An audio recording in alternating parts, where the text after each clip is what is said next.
Bonjour et bienvenue à Aylmer se raconte, une série de capsules historiques du patrimoine immatériel de notre coin de l'Outaouais. Je suis Micheline Lemieux, présidente de l'Association du patrimoine d'Aylmer.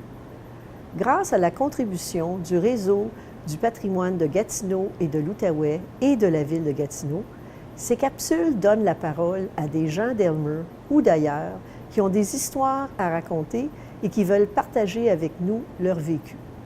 Notre invitée aujourd'hui est Michèle Mondoux. Elle va nous parler de son amour de l'écriture, de l'histoire d'Aylmer qu'elle raconte dans plusieurs des livres qu'elle a écrits. On en connaîtra un peu plus sur elle-même, sur ses parents et sur leur implication dans la vie communautaire et commerciale d'Aylmer. Je vous invite à l'écouter.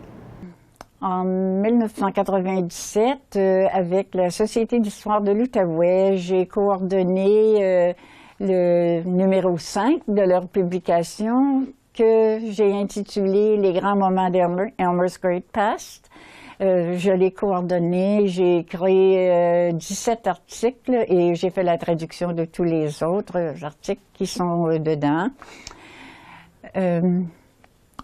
Je pense que c'était en 1990 ou 91, j'ai écrit la première tournée historique du vieux Aylmer avec une subvention du ministère de la Culture. J'ai pu embaucher Mildred McDonald pour lire mon texte en anglais et Michel Picard pour lire mon texte en français. Ensuite, on a mis ça sur cassette audio qu'on prêtait aux gens pour faire la tournée historique autoguidée. En 2001, j'ai publié Les maires d'Aylmer au moment de la fusion des municipalités. Alors, il y avait eu 39 maires. J'ai publié ça. J'ai aussi publié de petites histoires pour les familles qui m'en ont demandé. Dans ma famille, pour ma famille à moi, c'était Mon doux chez nous. Pour la famille de mon premier mari, c'était Once Upon a Marshall. Leur nom était Martial. Celui-là, je l'ai fait en anglais. Et pour mon conjoint actuel, c'est In nomine Patri, parce que c'est un patrie.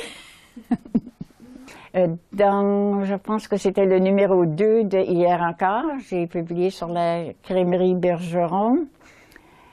Et la première publication des Nouvelles de Gatineau, j'ai publié La Dame en gris, qui parlait de feu à l'église Saint-Paul. J'ai aussi, dans le passé, fait du journalisme local. J'ai toujours voulu écrire, donc c'est pour ça que je suis devenue secrétaire, parce qu'on me disait « Mais tu peux pas vivre de ton écriture, ça se fait pas, tu vas être pauvre toute ta vie. » Alors j'ai dit « Mais là, je vais devenir secrétaire, au moins je vais être capable d'écrire des lettres. » Ça m'a menée aux langues officielles, parce que j'étais au bon endroit, au bon moment. Alors, je suis devenue agente des langues officielles. Ensuite, j'ai laissé en 1975, spécifiquement pour prendre le commerce à la quincaillerie. Et ce qui n'est pas arrivé, parce que au moment où j'étais prête, j'avais laissé mon emploi. Alors, le feu est arrivé. Ça ne devait pas être. Alors, quelqu'un est venu me chercher pour écrire des guides au gouvernement fédéral. Alors, j'ai travaillé les 17 dernières années de ma carrière à écrire le guide de la paye, le guide de la pension, le guide de la comptabilité. J'ai pris ma retraite en 1995.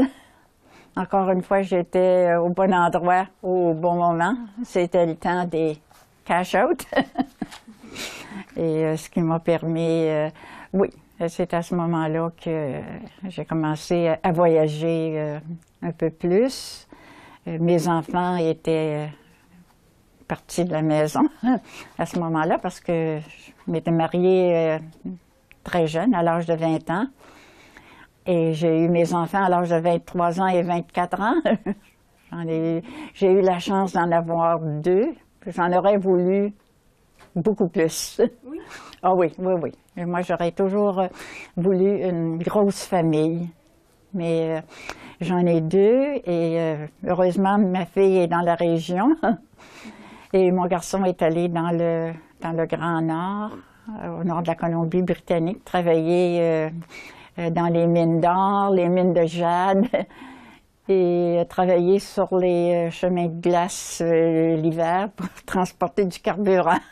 On passait nos étés à notre chalet à Lesqueville.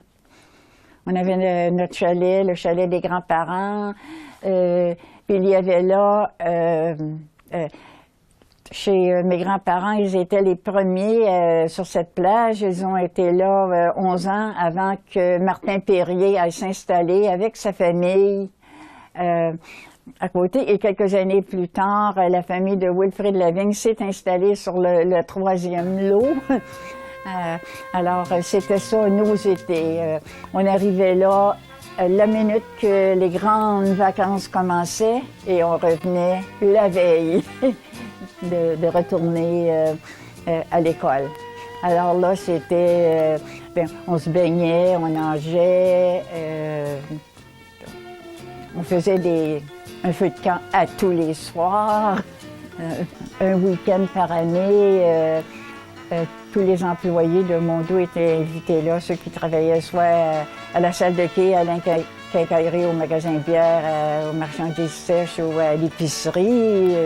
C'était un week-end au chalet. Moi, là, on avait toutes sortes de jeux. Là, le jeu lancer les œufs pas cuits, jusqu'à temps que ça te crève dans la main, manger de la tarte. Il y en avait toujours un de nous autres qui était payé pour enterrer ce qui crachait pour manger la tarte plus vite. Mes souvenirs à Elmer, bien, c'était plutôt, lorsque nous étions ici, c'était aller au quai, au Grand Quai, se baigner. Parce que là, il y avait des garçons là, qui faisaient des plongeons extraordinaires. C'était merveilleux. Puis il y en a qui plongeaient puis qui revenaient avec des outils où les bateaux à vapeur avaient calé, laissé, là, qui revenaient. Puis on nageait aussi du quai. On faisait un plongeon au bout du quai, puis on nageait jusqu'à l'île. On se reposait, mais on revenait. Puis, ça ne nous dérangeait pas de ne pas avoir un bateau qui nous suivait. Ou... On a survécu. Ouais. Et puis l'hiver aussi, sur la rivière, j'ai même... Mon père était très aventureux. Alors, j'ai même fait du ski avec attaché au bumper son auto sur la rivière. Et même une fois, en été, je faisais du ski sur l'eau. Ils m'ont parti de Lesqueville, puis ils m'ont pas reviré une part avant qu'on voie le quai d'Elmer.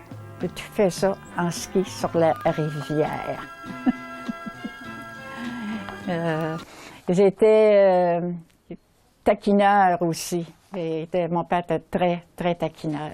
Mes parents, si le party n'était pas chez nous, on se faisait garder. Parce que ils recevaient beaucoup. Parce qu'ils étaient très impliqués, surtout le club Lyon. Le club Lyon, c'est un acronyme qui veut dire Liberty, Intelligence, Our Nation's Safety.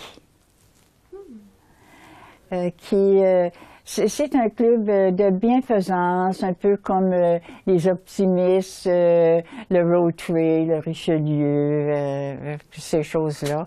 Alors, il y avait beaucoup d'activités. Ils organisaient des parades, ils organisaient aussi À partir de l'hôtel British, là, il y en avait un qui avait un gros camion là, avec un lift, et puis il mettait des balles de foin au bas de la rue. Et puis là, les enfants se construisaient des boîtes à savon.